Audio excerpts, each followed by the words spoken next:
ప్రేమ, నర్మద ఇద్దరూ కలిసైతే ఇంకా అత్తనైతే ఒక ఆట ఆడుకుంటారు. అది ఎలా అంటే, మేము మీరిద్దరూ ఎలా ఉన్నారో మేము చూడలేదు కదా అత్తయ్య, మామయ్య మీద ప్రేమ ఎప్పుడూ రైస్ మిల్ అని చెప్పని అంటాడు కదా అంటే, సరే ఈరోజు మీ ఇద్దరికి నేను మా ఆయన ప్రేమ ఏంటో చూపిస్తాను అని చెప్పని వేదవతి అయితే వాళ్ళతో పందెం గడుతుంది. ఇంకా రామరాజు వచ్చేసరికి అప్పుడు ఏంటి బుజ్జమ్మ నువ్వు చాలా మూడీగా ఉండవు అంటే,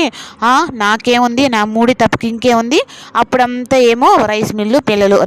పిల్లలను, కానీ ఇప్పుడైనా ఆ పిల్లలకి సెటిల్ అయిపోయారు, ఇప్పుడు రైస్ మిల్లు కూడా వాళ్ళకే ఇచ్చేసి మనం హ్యాపీగా ఉందామని చెప్పని ఏమైనా అనుకుంటున్నావా, కనీసం అట్లీస్ట్ నన్ను సినిమా కన్నా తీసుకుని వెళ్తున్నావా అని చెప్పని, ఈ రోజు కానీ నన్ను సినిమాకి తీసుకోలేదంటే నేను అలిగి బుంగమూతి పెట్టుకుంటాను అని చెప్పనని ఇంకా వేదవతి అయితే అంటుంది. ఇంకా తన కోడళ్ళ ముందైతే ఇంకా రామరాజు కూడా అయితే ఇంకా బుజ్జమ్మ ఎప్పుడు అడగంది ఇంతగా పట్టుపట్టింది అంటే ఇంకా నిజంగా సినిమాకి ఏమన్నా పోవాలేమో అని చెప్పనని,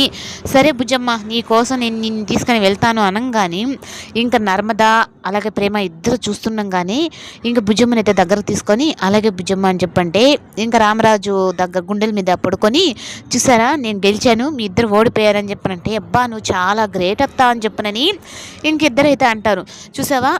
అత్తయ్య మీద మామయ్యకి ప్రేమ లేదు అనుకుంటాం, కానీ మామయ్యని చూసావా ఎలా కూల్ చేసేసిందో, అది మనం నేర్చుకోవాల్సింది అని చెప్పని ప్రేమకైతే చెప్పిన తర్వాత, అవునా నేను ధీరజ్ని ఎప్పుడు తిడుతూనే ఉంటాను కదక్క, ఎప్పుడు తన మీద నేను ప్రేమ చూపించలేదు కదా, అయినా నేను ప్రేమ చూపించినా వాడు అర్థం చేసుకునే రకం కాదక్క అంటే, లేదు నువ్వు ధీరజ్ని బాగా గమనించలేదు, తను నిన్ను ప్రేమగానే నీకు దగ్గర అవ్వాలనే చూస్తున్నాడు, కానీ నువ్వే పెద్ద టెక్కు చూపిస్తున్నావు అని చెప్పానంటే,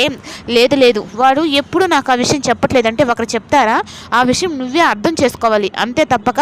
వాడు ఇలాంటోడు అలాంటోడు అని చెప్పని నువ్వు మాట్లాడుతున్నావు అని చెప్పి అనేటప్పటికి, సరే నువ్వేదో బావగారిని అర్థం చేసుకున్నట్టు చెప్తున్నావే, ఎప్పుడైనా మీ ఇద్దరు సినిమాకి వెళ్ళారా అని చెప్పి ప్రేమ అడుగుతుంది.